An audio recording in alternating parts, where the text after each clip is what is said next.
Maybe you could explain this to me. Apparently there is an express lane over there. You see it, you know, the yellow lines, but it's closed. But I'm in basically stop and go traffic, but the express lane is closed. So I have two questions. First off, and this is a little bit more broad, why the fuck do we allow our government to charge us extra to drive on a road that we already fucking paid for with our tax money? Because that's what an express lane is. Here, you're the taxpayer, pay for this, but wait, if you want to use it, we're going to charge you more. Fuck that. That's a bunch of crap. The other question is, why is it not open when it needs to be?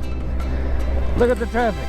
An express lane could help this situation, couldn't it? Or, even better, it could just be a 6-lane through here instead of a 4-lane, and then we probably wouldn't have this problem. But then they wouldn't be able to collect extra tax money on us on a road that we already paid for.